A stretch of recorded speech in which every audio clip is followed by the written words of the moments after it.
नमस्कार, आप देख रहे हैं अब तक टीवी चैनल। हमारे संवाददाता राजा शर्मा ने फिरोजाबाद से जानकारी देते हुए बताया, दाऊ दयाल महाविद्यालय में चल रहे सांस्कृतिक कार्यक्रम के दौरान महिला सशक्तिकरण की अनूठी पहल। कॉलेज के बाहर रोड के दोनों तरफ छात्राओं को बैनर लेकर पर्यटन मंत्री के स्वागत के लिए तैनात किया गया। बच्चियों का कहना काफी देर से कर रहे हैं कि भूखे प्यासे मंत्री जी का इंतजार, लेकिन मंत्री जी नहीं आए। बच्चियों के साथ कॉलेज प्रबंधन के लोग भी खड़े होकर कर रहे हैं मंत्री जी का इंतजार। बच्चियों के अभिभावक भी परेशान खड़े होकर कर रहे हैं बच्चियों के फ्री होने का इंतजार। खबर बनते देख अब तक की टीम को भी कॉलेज प्रबंधन ने धमकाया, समझाया महिला सशक्तिकरण का पाठ। दाऊ दयाल महाविद्यालय में चल रहे सांस्कृतिक विभाग के 3 दिवसीय कार्यक्रम के दूसरे दिन रविवार को पर्यटन मंत्री ठाकुर जयवीर सिंह को पहुंचना है, जिनके इंतजार में छात्र व छात्राएं रोड के दोनों तरफ बैनर लिए हुए मंत्री जी का इंतजार कर रहे हैं। आइए चलते हैं हमारे संवाददाता के साथ। थाम लेता है तब इरादों को आसमान मिलते हैं। माननीय प्राचार्य ये प्रयास सफल हुआ। माननीय कैबिनेट मंत्री जी आज हमारे बीच हैं। आपका पुनः स्वागत। मैं अनुरोध करूंगी। भारत माता की जय।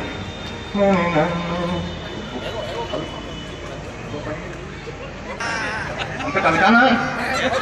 नहीं, आज तो मैं ही पढ़ूंगा। आज ये चीज तो भक्तिता दिव्यता अलौकिकता के साथ भगवान राम अपने राम लीला के मूल स्वरूप में मूल स्थान पर विराजमान होने का काम कर रहे हैं। क्या आपको अच्छा नहीं लगता कि जब पूरे देश और विदेश के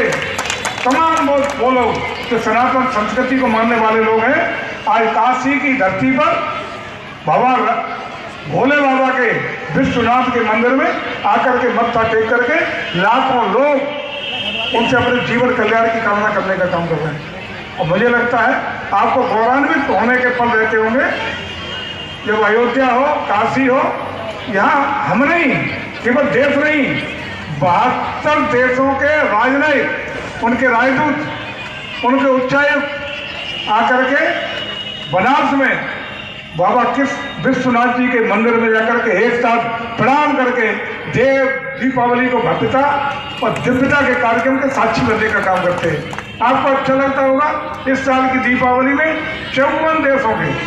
जिसमें नेपाल भी शामिल है, 54 देशों के राजनयिक अयोध्या की धरती पर जाकर के भगवान राम के मंदिर में दर्शन भी करते हैं। और भव्य दिव्य, जिसमें प्रति साल हम लोग अपना ही रिकॉर्ड जियो का बना करके अगले साल अपने रिकॉर्ड के संयुक्त तत्वाधान में आयोजित इस कार्यक्रम के पवित्र अवसर पर महाविद्यालय के सचिव आदरणीय समीर जी,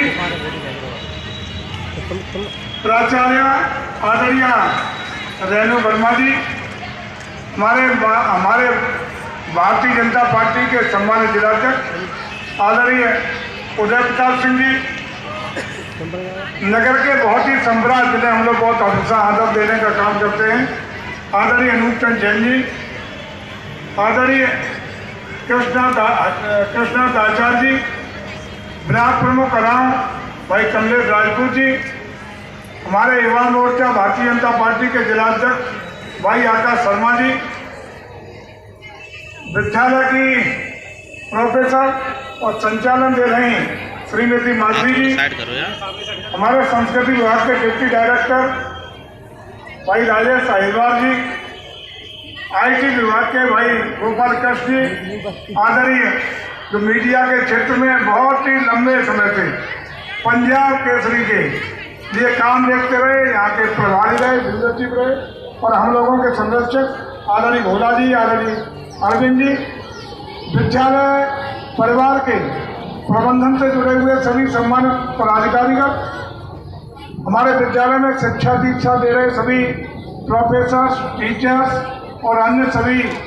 कर्मचारीगण, विद्यालय के प्यारे प्यारे छात्र छात्राओं और नगर के बहुत बहुत सम्मानित सभी उद्योगपति, व्यापारीगण और सम्राट समाजसेवीगण, पत्रकार साथियों, बहनों, भाइयों, आज कोई मैं बात कहूँ उससे पहले आपसे सीधे सवाल करता हूँ, पर्यटन संस्कृति विभाग तो तब से होगा जब सरकारें शुरू हुई होंगी, लेकिन पर्यटन और संस्कृति का असर फिरोजाबाद में कुछ हम लोगों के आने के बाद दिखाई पड़ा है क्या? चाहे आपका फिरोजाबाद का महोत्सव मनाने का मामला हो या कल्चरल तमाम कार्यक्रम देने का मामला हो, चाहे हमारे जिले के तमाम पर्यटन स्थलों को डेवलपमेंट की बात हो, चाहे गिलास म्यूजियम की स्थापना की बात हो, या आने वाले दिनों में फिरोजाबाद जिला मुख्यालय पर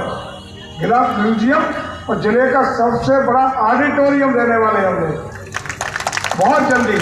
जिला मुख्यालय पर। वैसे तो उसका कार्यक्रम था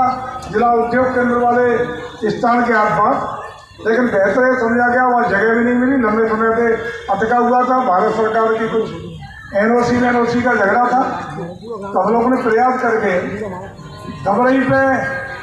डीएम से प्रस्ताव भरवा लिया है। अगली शायद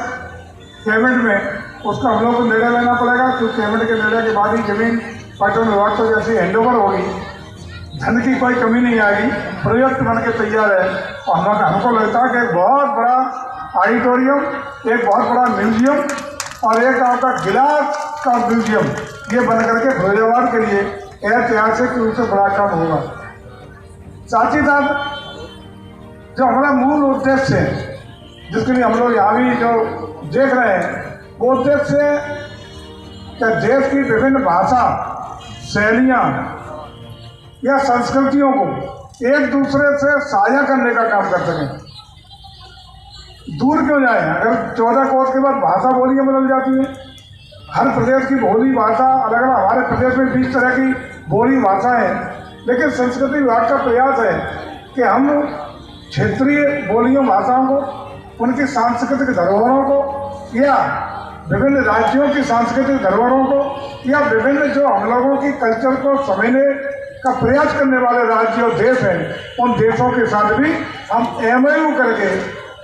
उत्तर प्रदेश की संस्कृति को ग्लोबल संस्कृति बनाने का काम कर रहे हैं। अब तक इस मामले में 11 देशों के साथ हम लोग MOU कर चुके हैं, 26 प्रदेशों के साथ MOU कर चुके हैं। अभी रामलीला का जो महोत्सव होने 22 जनवरी को जब अयोध्या में आदरणीय प्रधानमंत्री के कर कमलों से भगवान श्री राम के भव्य दिव्य मंदिर का लोकार्पण कार्यक्रम होगा, उसमें भी उन 22 देशों की संस्कृति झलक मिलेगी, वहाँ के कलाकारों के द्वारा प्रस्तुतिकरण होगा, 26 राज्यों के द्वारा होगा। और प्रतिवर्ष जो दीपोत्सव का कार्यक्रम अयोध्या में हम लोग प्रस्तुतिकरण देते हैं, उसमें भी विभिन्न देशों की रामलीलाएं बुलाते हैं और अपने उत्तर प्रदेश की रामलीलाओं को उन देशों में भेज करके ये प्रयास कर रहे हैं कि हमारी जो संस्कृति है और उनकी संस्कृति को हम समझें और हमारी संस्कृति को समझें, कल्चरल एक्सचेंज का एक वातावरण बनाने का काम करें। आज हमें खुशी है कि हमारे प्राचार्य जी के द्वारा नेपाल के लोगों को बुला करके इस सपने को साकार करने का जो काम किया गया है, उसके लिए प्राचार्य जी का बहुत बहुत आभार, धन्यवाद, कृतज्ञता, बधाई। हम समझते हैं कि कोई भी देश, कोई प्रदेश और कोई परिवार यदि अपने संस्कार, अपना चरित्र, अपनी परंपराएं, अपने जीवन मूल्य से यदि पृथक हो गया तो कभी भी जीवन में सफलता की ऊंचाइयों को नहीं छू सकता। हम अपनी मूल धरोहरों को सजो के, अपनी असली जो मान्यता है, परंपराएं, संस्कार हैं, उनको सजो के, संभाल के, अपनी विरासत को संरक्षित, सुरक्षित और संवर्धित करके उसको विकसित करने के साथ आगे बढ़ने का काम कर रहे हैं। इसी का परिणाम है कि हम लोगों की जो पार्टी कहते हैं लोग, कि हम लोग सरकारों को कहते हैं ये तो सब धर्म विशेष के लिए कर रहे हैं, लेकिन भारत की मूल जो संस्कृति है वो इसकी आत्मा है। आत्मा है हमारी संस्कृति, हमारी धरोहर, हमारी परंपराएं, और उनको संवर्धन